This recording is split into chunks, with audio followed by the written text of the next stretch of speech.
నమస్తే, welcome to సత్యాగ్రహి. నేను రేఖ. తెలంగాణ రాజకీయంలో ఇప్పుడు కరెంట్ షాకుల కంటే కాంగ్రెస్ అంతర్గత పొలిటికల్ షాక్లే ఎక్కువగా గింగిరాలు తెప్పిస్తున్నాయి. ఒకవైపు రాష్ట్రంలో ఇన్వర్టర్లు, జనరేటర్ల మోత మొదలైతే, మరోవైపు గాంధీ భవన్ నుంచి ఢిల్లీ ప్యాలెస్ వరకు మంత్రుల గుండెల్లో పదవి ఉంటుందో ఊడుతుందో అనే రైళ్లు పరిగెడుతున్నాయి. గతంలో తెలంగాణలో కన్ను మూసి తెరిచేలోపే కరెంటు పోదు అని చెప్పుకున్న రోజులు పోయి, ఇప్పుడు కరెంటు ఎప్పుడు వస్తుందో ఎప్పుడు పోతుందో డిప్యూటీ సీఎంకి కూడా తెలియదు అనే రేంజ్కి పరిస్థితులు వచ్చేసాయి. అప్పట్లో కేసీఆర్ హయాంలో 24 గంటల ఉచిత విద్యుత్, నాణ్యమైన కరెంట్ అని ఊదరగొట్టిన సంగతి తెలిసిందే. కానీ ఇప్పుడు కాంగ్రెస్ సర్కార్ వచ్చిన 2.5 ఏళ్లలోనే పాత రోజులు రిపీట్ అవుతున్నాయనే టాక్ నడుస్తోంది. పల్లెలు పట్టణాలు అనే తేడా లేకుండా అప్రకటికత కరెంటు కోతలు మొదలయ్యాయి. గ్రామాల్లో సబ్స్టేషన్ల ముందు రైతులు రాత్రింబవళ్లు ధర్నాలు చేస్తున్నారు. హైదరాబాద్ అపార్ట్మెంట్లలో జనరేటర్ల డీజిల్ బిల్లులు చూసి ఓనర్లు బెంబెలెత్తిపోతున్నారు. వ్యాపారులు, పరిశ్రమలు కరెంటు లేక ప్రొడక్షన్ ఆగిపోయి ఏడుస్తున్నారు. రాష్ట్రమంతటా జనం రోడ్డెక్కి విద్యుత్ కోతలేంది సామి అని గగ్గోలు పెడుతుంటే, మన విద్యుత్ శాఖ మంత్రి డిప్యూటీ సీఎం భట్టి విక్రమార్క మాత్రం హాయిగా నీతి వాక్యాలు వెల్లవేస్తున్నారు.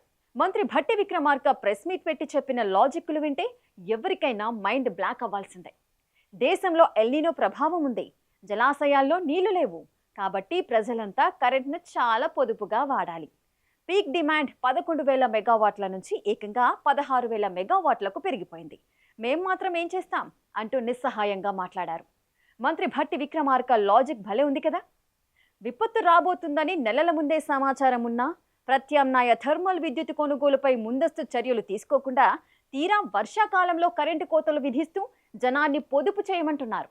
అంటే రేపు తాగునీటి ఎద్దటి వస్తే జనాలంతా వారానికి ఒకసారి స్నానం చేయండి అని సలహా ఇచ్చినా ఆశ్చర్యపోనక్కర్లేదు.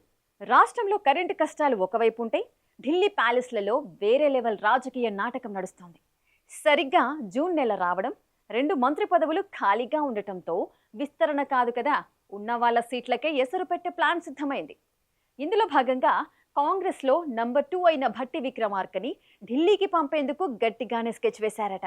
అబ్బా, భట్టి చాలా సీనియర్, ఆయన సేవలు కేవలం తెలంగాణకే పరిమితం కాకూడదు, ఆయన్ని కాంగ్రెస్ వర్కింగ్ కమిటీలోకి తీసుకుని జాతీయ స్థాయిలో పెద్ద పదవిద్దాం అని ఢిల్లీ పెద్దలకు మైండ్ వాష్ చేశారట మన రాష్ట్రంలోని ఒక ముఖ్య నేత. దీన్నే పొలిటికల్ పరిభాషలో ప్రమోషన్ ఇచ్చి పక్కన పెట్టడం అంటారు. ఈ ఢిల్లీ డ్రామా వెనుక ఉన్న అసలు మాస్టర్ మైండ్ సీఎం రేవంత్ రెడ్డిదే అని గాంధీ భవన్లో గల్లీల్లో జోరుగా ప్రచారం సాగుతోంది. సింగరేణి కోల్ మైన్ విషయంలో భట్టి సరిగ్గా హ్యాండిల్ చేయలేకపోయారు. భట్టి చాంబర్ ముందే కాంట్రాక్టర్లు ధర్నా చేయడం ప్రభుత్వ ప్రతిష్టతను దిగదార్చింది. రాష్ట్రంలో కరెంటు సరఫరాను మేనేజ్ చేయడంలో విద్యుత్ మంత్రిగా భట్టి విక్రమార్క పూర్తిగా ఫెయిల్ అయ్యారు. అందుకే ఆయన్ని విద్యుత్ శాఖ నుంచి తప్పించి ఢిల్లీ పెద్దల టీంలోకి పంపిస్తే ఇటు రాష్ట్రంలో నాకు తిరుగుండదు, అటు కరెంటు నింద ఆయనపైనే పడుతుంది అని రేవంత్ పక్కా స్కెచ్ వేశారని టాక్. ఇప్పుడు అసలైన సస్పెన్స్ ఏంటంటే, సీఎం రేవంత్ రెడ్డి వేసిన ఈ ఢిల్లీ ఆఫర్ పాచికను భట్టి విక్రమార్క ఎలా ఎదుర్కొంటారు? తెలంగాణలో సీనియర్ నాయకుడిగా, గాంధీ కుటుంబానికి అత్యంత సన్నిహితుడిగా పేరున్న భట్టి తన డిప్యూటీ సీఎం సీటును, విద్యుత్ శాఖను వదులుకొని ఢిల్లీకి వెళ్తారా, లేక నా పవర్ ఏంటో ఇక్కడే చూపిస్తా అని రేవంత్ వ్యూహాలను తిప్పికొడతారా అనేది $1 మిలియన్ ప్రశ్న. కాంగ్రెస్ సర్కార్ పరిస్థితి చూస్తుంటే కరెంటు పోతే జనరేటర్ వేసుకోవచ్చు, కానీ పవర్ పోతే ఏ జనరేటర్ పనిచేయదు అన్నట్టుగా ఉంది. ఒకవైపు ప్రజలు కరెంటు కోతలతో అల్లాడిపోతుంటే, పాలకులు మాత్రం ఒకరి సీటు ఇంకొకరు ఎలా ఖాళీ చేయించాలి అనే ఢిల్లీ విమానాల ప్రయాణాల్లో బిజీగా ఉన్నారు.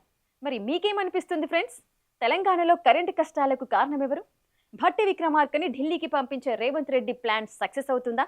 మీ అభిప్రాయాన్ని కింద కామెంట్ బాక్స్లో తప్పకుండా తెలియజేయండి. ఈ వీడియో నచ్చితే లైక్ చేయండి, షేర్ చేయండి.